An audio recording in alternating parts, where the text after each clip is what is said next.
Well, welcome to the Dave and Bill Show. We haven't had anything to say over the last couple of weeks. There's been a lot of things that have been moving around in the General Assembly, and some circumstances that's kept us off the videos. But we're back. We want to kind of catch you up and want to try to give you some insight on where we are. We're 2 days away from the General Assembly adjourning according to how they have to come in and accomplish their work within 60 days in a long session. And if they choose to go longer, then they have to adjourn and then come back. So we're not sure where they're going to be. I know there's a holdup right now with the budget, and we'll go into that in some details, and we'll go into some details into some bills that are probably important to you that are still in conference, so we don't know where they're going to end up in the next 2 days. But we wanted to share all that. I'm going to start out. I'm going to pitch it over to David, let him start out on the bill that we have been working with to try to figure out where we're going to be as far as collective bargaining. Thanks, Bill, and welcome back. We've had a busy couple of weeks since we last talked to you. And of course, we're still tracking collective bargaining. That's House Bill 1263 and Senate Bill 378. Those bills are still differing. And like you mentioned, we're right up to the end of the General Assembly here. Those bills are in conference. There are some differences between the two bills.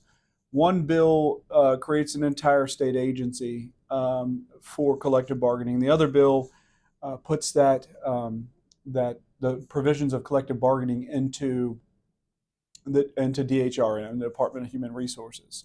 And then one bill still has an entire section for home health care workers. So those are the significant differences. And really, like Bill mentioned, the budget is the most important factor right here. If the General Assembly does extend beyond the end of the 60-day session, it's likely going to be because of the budget. And collective bargaining is driving much of that conversation. And the reason why is because it's extremely expensive. Now, they've changed a little bit in terms of their context over the General Assembly, and they've also changed in terms of how much it's going to cost. There were much larger fiscal impacts on each of these bills in just a few weeks back. And they've changed. The attempt to put it in DHRM was one attempt to lower the cost. And so they'll have to negotiate on those points and come to an agreement in order to send that bill over to the governor. Those bills, House Bill 1263 and Senate Bill 378. So we don't know exactly where they're at right now. We don't know what they're going to look like when they do go to the governor at this point in time. And so, but what we have done is given you a full breakdown. There's a good indication, at least the core elements between the two bills that are the same, that we can assuredly say that if the governor passes this, this is what collective bargaining will look like. I think that the remaining issues are not issues that are going to affect it if the governor decides to make it law. And so what we're going to do is during the general membership meeting on Saturday during our conference, we're going to have a discussion, and it's going to be an open discussion. There's going to be some accompanying materials that will give you a full understanding of what is collective bargaining, what is unionization, what is it in public sector sphere as opposed to the private sphere, and because they're two different things. And so the materials will give you an understanding of that, and then it'll give you a breakdown of these two bills. What is it going to look like, and what is it going to look like most particularly in the Virginia State Police? So we'll have that discussion at the conference, and I think it's going to be a valuable discussion. And basically the format's going to be ask us anything. We're going to give you all the information that you need if you're at the conference. And we also anticipate recording that so we can put it out to the broader membership that can't make it to the conference, because this is the most important issue in this General Assembly. And it can change, or if it becomes law, it will change a lot of aspects. Really, it's going to be a significant structural change within state government and local governments, for that matter, Bill. It is because we're shifting from we're a right to work state. We're in a state where state government workers couldn't unionize. Now that's shifting that there are some government workers excluded from it, Hmm. which I think is going to be an issue of it. The General Assembly, the legislative body, excluded their employees from it, which means if this is such a great idea, then why is not all employees? And that question came up on the floor of the Senate involved in it, and it was just um, responded to as well. We'll just have a conversation about that. The judicial side is excluded from it, and the question was brought up about that. But the bottom line is, it's basically brought to you by the General Assembly because they can control everything. Hmm. If they control the employees in the executive branch, then they can control their own employees in the legislative branch, and they appoint judges, so they really have control of the judicial branch. So it's there's a lot of aspects. We just encourage you, if you're at the conference, to come to the general membership meeting so that we can have those discussions with you. And so, if you're unable to make it, if you're not going to be there, that's why we want to record this, and we want to let you hear from the members as to the questions that they have, and the answers, and more in depth about the bills. Mhm. Another important point is that of those folks that may or may not be in part of collective bargaining, it's important to note it's not truly relative to our members, but the sheriffs will have the Right. option to decide whether or not their folks will be involved in collective bargaining or not. Of course, that relates back to them being constitutional officers. That's probably the strongest argument as to taking somebody out. It's really weak, the argument with respect to the courts. And it's probably even more telling that the legislators exempted their own employees from collective bargaining. It's because they don't want to deal with it. Right. Of course, the argument there was that, well, we're the decision makers, but very well they could have put some language in there to shift that over to a neutral third party to negotiate the contracts. They should have to, you know, be in the same boat as everybody else if they're going to push this on to state government. Agreed. Let's shift gears just a second. Talk about the budget. Budget hasn't been agreed to, and as David alluded to, a lot of that has to do with the cost for collective bargaining. And there's a fight that has ensued over um, doing away a tax exemption for data centers. If that's done away with, there's some concerns that the data centers may leave Virginia, go somewhere else. But there's also the understanding that if one budget does away with it, I think the Senate budget does away with the tax exemptions, and that's how they capture um, so many hundreds of millions of dollars to do some of these projects, like collective bargaining, uh, retail sales, marijuana market, all these new things that they're wanting to put into place. They capture that by taking those exemption away, and collecting money from the data centers to do so.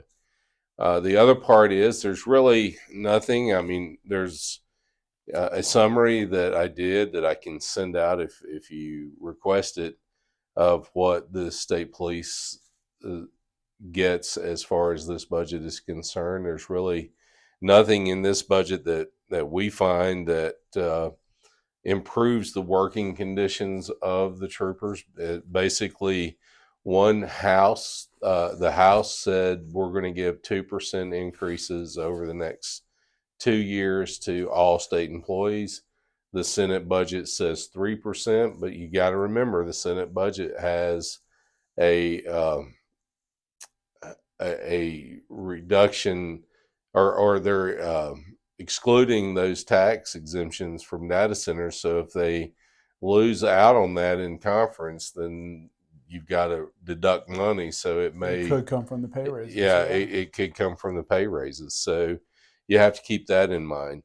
The other thing is they've added on work through restorations of voting rights for felons, to be able to find a system that updates this quicker and restores those rights. They added work as far as the adult use of recreational marijuana enforcement. They added on the firearm purchase background systems, which we're going to talk about in these firearms bills, which changes a lot. And there's been a lot of questions about that. And they've added work for a review of reciprocity in conjunction with the Attorney General's with office. with the attorney for concealed weapons. Right. So they've added work to the agency, but they haven't done anything to improve the working conditions. And one of the things that I want to point out in both budgets, there is, and this is a direct result of the PBA's letter to Adam Eben, who was the senator who now is over the marijuana retail commission, I guess is what they are now, and no longer a senator. But it requires the department to submit a detailed financial data, including appropriations, expenditures, vacancy rates, and overtime cost to the state oversight committee. And basically, the department is going to be withheld about close to $100,000 until they submit all this information. So basically, it removes the department's ability to look at the pay scale and fairly adjust that and within their budget in order to keep the pay raises going. And it hinders the ability to have the 146th basic session. It moves it out another 6 months. So, what that basically does is, an estimate of about a little over 300 vacancies right now are in the state police. By delaying that school, it could push our vacancy rates to about 500. And when you push that vacancy rate to 500, it's hard to overcome that. And not only that, that's in conjunction with there's not a lot of motivation for folks that are at retirement to stay like they have in previous years, where the money was coming. Right. That's why it's an estimate that it could hit 500 vacancies if this school's delayed. It could be pretty bad. And financially speaking, it's almost as if they're in VSPs in government probation. In terms of their view of the expenditures and the budgets within VSP, and it's not only this year that they're looking at; they're going back to 2020 and forward. So it's going to be time consuming, work consuming, and it's going to, as I said early on, when the letter hit, when the PBA requested Adam Eben to do all these basically hit job to the agency. When you put a target on an agency's back, you're going to damage the ability for the workers to be able to have benefits that helps them in the job that they do. And so that's what happened. I mean, and I'm going to lay it right out there. It was the PBA that sent this letter, because it was sent to me by mistake, and they were copied on the letter, and from the senator. So absolutely, we know that they were part of the process. So I think that a lot of people have begun to understand what happened here, and now you're seeing the result of that. Right. And I think we also didn't see the funding for the pay chart in the budget either. It's not in there. Yeah. So basically, by hindering the department's ability to use their money appropriated to the agency to operate the agency, they can't fund it. So we're in a It's not in the budget, and they're not going to situation have the where, ability to fund it. I guess maybe at this point, it's not going to happen. right, We wanted to tell you a little bit about the gun bills. Now, we've tracked this stuff. There's been a lot of conversation across social media and in the news with respect to the gun bills. We thought we would bring it to you. I know for myself, Bill, I've fielded a ton of questions about the guns. Even though there's a lot of discussion, there's still a lot of questions there right. as to what they include, how they apply to law enforcement officers. The big one, which is House Bill 217 and excuse me, Senate Bill 749, that's the assault weapons ban.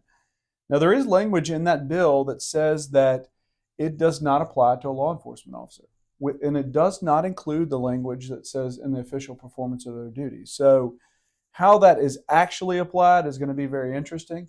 But it's not defined, and that No, means if you're off duty and you're it's not. transporting a That's weapon, exactly right. So it it's is not defined. It merely says law enforcement officers. So there's still some open question there. But the interesting part of the assault weapons ban is that the characteristics, Bill. I mean, it's almost ridiculous in how they phrase this to right. try to capture what is an assault weapon. And so it's basically the categories of centerfire rifles, centerfire pistols, and shotguns. And so those characteristics include folding, telescoping, or collapsible stock, a thumb hole stock, a pistol grip that protrudes conspicuously, a second hand grip or protruding grip that can be held by the non-trigger hand, a grenade launcher, a threaded barrel capable of accepting a muzzle brake, muzzle compensator, sound suppressor, or flash suppressor. So those are the characteristics. So it cannot include a 22. So they broke it off at a 22. It's anything above a 22, and falls into one of those three categories. And so we talked about the exemption in terms of law enforcement. The exemption generally is that if you owned it on July 1, 2026, if the governor signs it, you can keep it, right? You can't sell it. You can transmit it via inheritance, so you can will it to somebody. You can gift it to somebody in your family. You can sell it to a federal firearms licensee, or you can give it to a gunsmith to work on. Beyond that, you can't sell it other than to an FFL. Right. And you also cannot get high capacity magazines. You can keep the high capacity magazines that you have. I don't know how they're going to determine what was. It's probably going to be like under the Brady bill where it says pre-ban and things of this nature. But then the question comes constitutionally: what is your probable cause to look at my magazine? I can put a plug in the magazine to Sure. only hold those 15 rounds. By the way, it went from 10 to 15 rounds. Right. To hold those 15 rounds. But what's your constitutional right as a citizen not of a search just because someone looks at that extended magazine and says, oh, that's got more than 15 rounds in it? Do they have a right to make you surrender that magazine to check the rounds? I mean, I don't know, but there's so many questions to this thing. The next bill that we're going to discuss may be informative to that question, and I would say in your house probably not, but out unless in they public, had a search warrant based upon other probable cause. But out in public, there's another bill that was also sent to the governor. So the assault rifle bill was sent to the governor, and Senate Bill 727 was also sent to the governor. And those bills mirror each other in many respects. 727 deals with carrying those weapons. So the weapons that I just described, the assault rifle, the assault pistol, the shotgun with the characteristics, each of the same characteristics are listed in 727 and says that you cannot carry those weapons on any public street, road, alley, sidewalk, or public right-of-way, or any public park, or any other place of whatsoever nature that is open to the public. You can't carry those weapons there. So my question, I guess, is carrying mean if it's in your car and you're on the public highway? Well, I mean, it's informative to know that when you're on the public highway, there in certain applications outside of this conversation, that could potentially be the public. Yeah. So, I mean, it's highly questionable as to whether or not they'll search. Maybe we'll get to a point. It's going to have to be, I guess, a slippery slope to get to where some other states are with respect to guns. Hmm. But I can tell you this, that there's certainly going to be plenty of litigation that takes place with I know respect to some of it's, these bills. and I don't think there's ever any conversations in this General Assembly about the constitutionality of anything. It's just, and the chairmans have said it. Uh, don't speak too long on this because we're going to pass this bill. No conversation, It's just no deliberation, no real none. actual democracy happening at the General Assembly, for your information. House Bill 871, this is another bill that's going to the governor. This is safe storage inside your residence, and it says that if there's a minor in the residence, that it has to be in a locked container. You cannot allow access to a person under the age of 18 in the house with a firearm. There is an exclusion there, antique firearms, which could be just as dangerous to a child. Right. They're excluded, interestingly enough. And there is a criminal penalty. It's a class 4 misdemeanor to do that. That one's on the way to the governor. Um, Now they did take out that it had to be locked in a biometric safe. Safe, So yeah, yeah. That would have been, and of course, the argument there was that it's going to be a huge expense to a lot of cost. people, Hmm. especially folks who have a lot of guns. I Hmm. mean, their context is kind of not well placed because many of these people either have no experience or they're not gun owners. They don't understand. They don't even understand the guns. It was a And little fascinating during the General Assembly to hear patrons of firearms bills, trying to give an explanation of guns when they had no basis of knowledge. it's amazing. And by the way, these passed usually majority passed on bipartisan support. Yeah, I took a look at the vote. I think the vote was exactly Yeah, partisan on every single one. they either pass 63 to whatever in the House or 67 whatever in the House and 21 to 19 in the Senate. Mm-hmm. So the Democrats have had a laser target on firearms this Mm-hmm. session. Another bill that's going to the governor's office is the Firearms Industry Liability Bill. This is House Bill 21 and Senate Bill 27. This is an interesting bill. So basically, what it does is it allows the Attorney General to sue firearms dealers for what's called a public nuisance. And that's I mean, you could drive a truck through that Yeah. terminology, right? And so, how it's proposed to be used is to take action against dealers who will sell too many guns that end up in crimes, which is also fascinating to me because they're doing exactly what the law tells them to do before they, relinquish that gun to the seller, to the buyer, and those buyers are lawful buyers. Of course, they're also asking in that on the form whether or not they're the actual buyer, whether they intend to transfer it to a person that's not authorized to have it. So I don't know exactly where it's going to go, but I can tell you that it's designed to put a check on the firearms dealer industry, and to potentially harm the industry in such a manner Right. that will cause it to, either dwindle or cease to exist in Virginia. It's amazing to watch what's going on because it's for the first time I've ever seen that the victims are being charged in situations like these. I mean, look, the the gun dealer doesn't understand, or he doesn't know that this person's intent is to buy a gun and commit harm, but there's a victim element, which he's a victim of it, Mm-hmm. to do it. In the same way with storing a weapon, which is in conference right now. If someone breaks into your car and you have a weapon in your car and it's in your glove box and it's not locked, or if it's under your seat and They want to make you a criminal. then they charge you, Yeah. the victim. And likewise, just with guns in general, they're attacking, lawful owners. Yeah. And meanwhile, they're passing laws to make it easier to get out of trouble when you commit a crime, to get out of prison early. Hmm. All manner of things that would support the criminal. But on the opposite end of the spectrum, the conversation with respect to firearms is going after the people who are otherwise law abiding. Right. And it doesn't exempt law enforcement from that either. So Yeah. if you have, So we can certainly see where their priorities are. So we talked about the vehicle storage. That's of firearms in the vehicle. House Bill 110 and Senate Bill 496. Those bills are going to conference. And then one other bill that's in conference. This is House Bill 1525 and Senate Bill 643. This is an age restriction bill, and this is an interesting bill because for folks that were under the age of 18, there were some exemptions, or there currently are some exemptions in law in terms of possessing a weapon. They've changed that. They've said if you're under 18, you cannot possess a weapon. No weapon, nowhere in the Commonwealth, period.